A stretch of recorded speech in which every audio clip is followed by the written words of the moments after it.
Қайырлы күн, қымбатты көрермен. Мен Ләйла Әсетілі.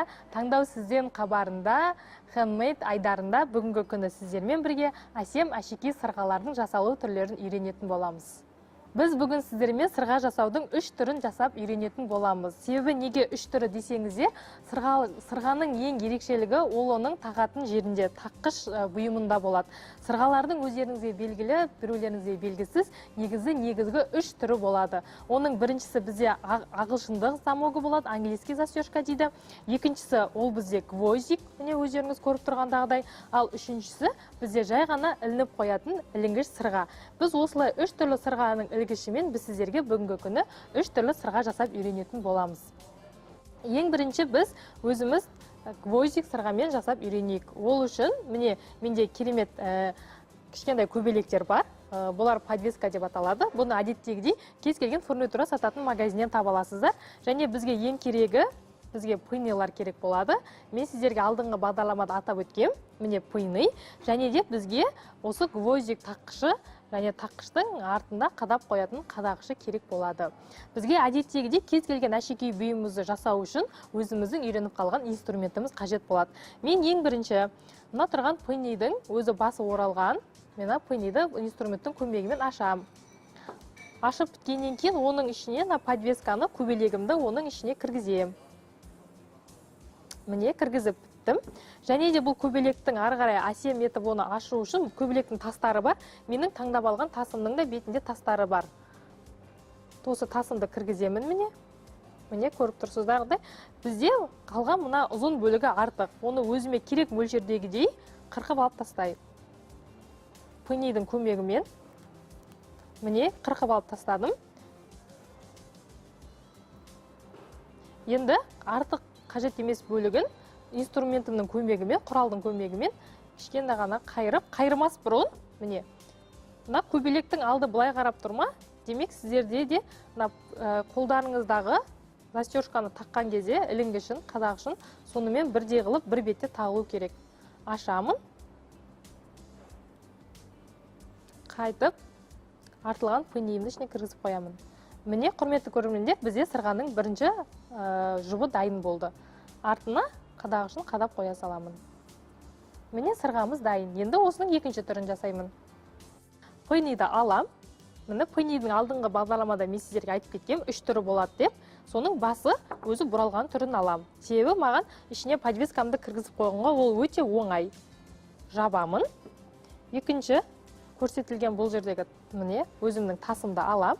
Негізі бұл өздеріңіз білесіздер, мұнда тас қойсаңыздар да болады, немесе көбелектің орнына араның бейнесін қойсаңыздар да болады. Енді ол әрине әркімнің қалауы бойынша, авкусам не споряқ дейді ғой, орыстардың солай керемет мақалы бар.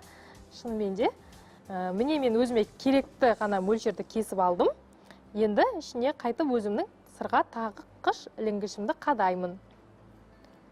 Өте әдемі шығу үшін қайтадан еппен бұрап, мына жердегіні тасымның ішіне қарай бұрап, ішіне кіргізіп жіберемін. Міне көрсеңіздер, сонда ешқандай да артық сымы, артық жері білінген жоқ. Өте оңай сырғаның таққышын ілем. Міне бізде екінші әсем керемет жұпты сырғамыз дайын болды. Кез келген көтеріңкі, көңіл көтеретін кештерге тағып кетсеңіздер болады. Міне бұл бір түрі. Енді екінші түрі біз жай ғана ілінгішпен істеп көрсетеміз. Менде өте керемет подвесканы таңдап алдым, өзіме ұнаған. Және де бұған бізге тағы да көмекке келетін өзіміздің пыйнайымыз. Ашамын. Міне подвесканың өзінің ілінгіші тұр. Ілінгішті аламын. Ішіне кіргізіп қайтып бұрап қоямын. Мен мына жерде көбелектің тастары болғандықтан, мына жердегі тасты да, ілінгішімді де, гвоздигімді де бәрінде таспен байланыстырып алдым. Ал бұл жерде жемчуг болғандықтан, астында лунный камень, маржан тастары болғандықтан, мен бұған тағы да сондай лунный камень деген тасты таңдап алдым. Енді мен бір-біріне ұқсас болсын дедім, ол өздеріңіздің еріктеріңізде. Міне таңдап алдық, қажетті бөлімді кесіп алдық. Міне біздіңкі дайын. Енді ең соңғы ғана қадам ілінгішіміз. Ілінгіштің өзінің ашылатын, жабылатын жері болады. Міне бұлай ашасыздар, бұлай жабасыздар. Ашамыз және жабамыз. Ашамыз. Сырғамызды ішіне ілеміз. Міне мен қателік қойдым. Демек бұны оң ілу керек. Міне, сырға ілінгішімізді тағамыз және сырғамызды жабамыз. Міне, бізде бірінші сырғамыз дайын болды. Сырғамыздың бірінші пары дайын. Өте әсем сырғамыз. Дәл осылай келесі сырғаны жасайтын боламыз. Қолыма подвесканы алам, екінші пыйнайымды алам, подвесканы ашамын,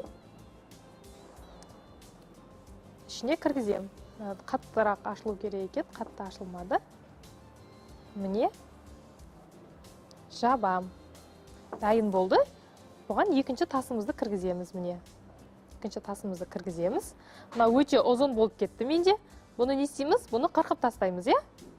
Қолымыздағы инструменттің көмегімен өзімізге керек мөлшерді қана аламыз және қырқып тастаймыз. Қырқылып біткен қалған бөлікті өте әдемі мәнерлеп ішке қарай кіргізіп тастаймыз. Міне, сіздерге көрсетейін. Міне, дайын. Енді ең соңғы ғана менде қалғаны тек ілінгішін тағам. Ілінгішін ашамын сырғамның. Ішіне кіргіземін.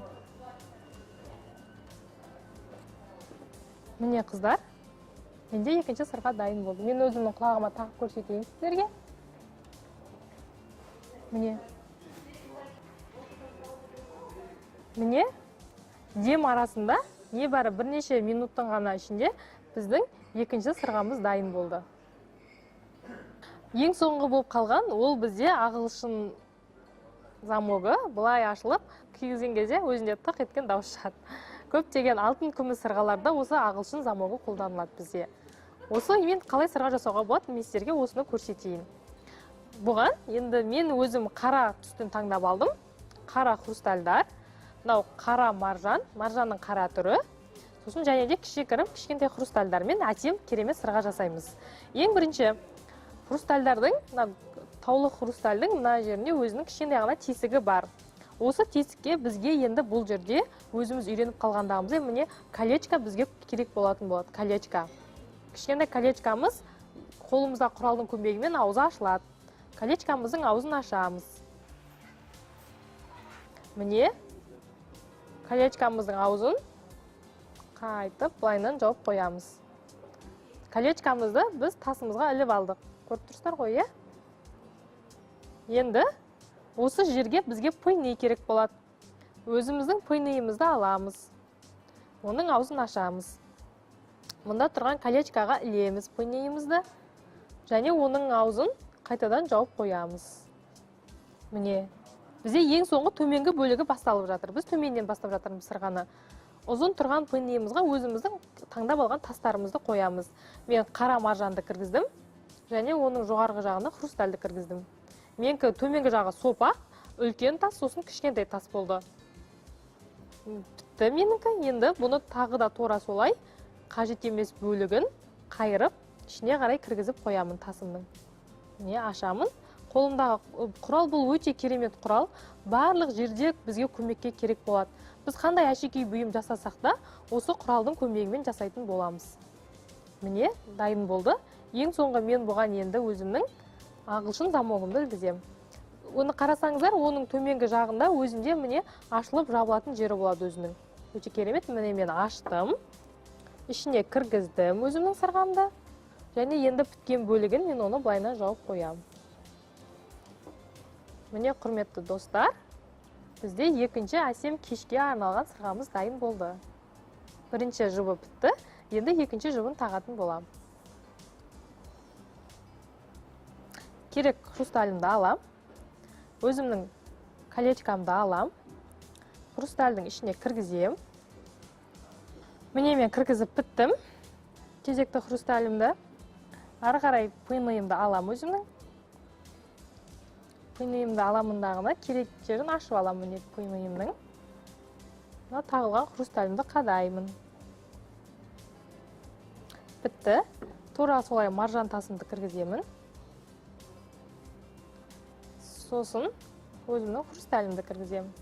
Міне менде дайын болды. Төменгі алғашқы бөлігі.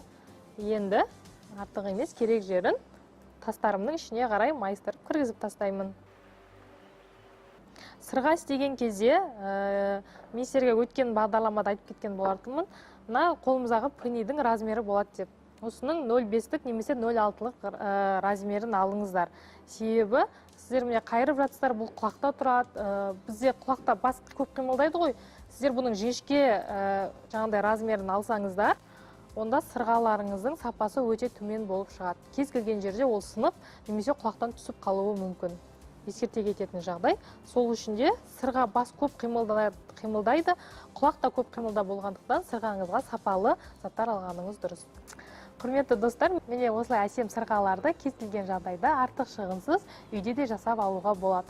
Бүгін сіздермен бірге болған таңдау сізден хабарының handmade айдары. Бұдан кейінгі жолғы айдарларды да сіздерге өте керемет, әрі жеңіл, әрі оңай әшекей бұйымдардың түрлерін жасауды көрсететін боламыз. Әрине таңдау сізден, ал осындай өте керемет кеңес бізден.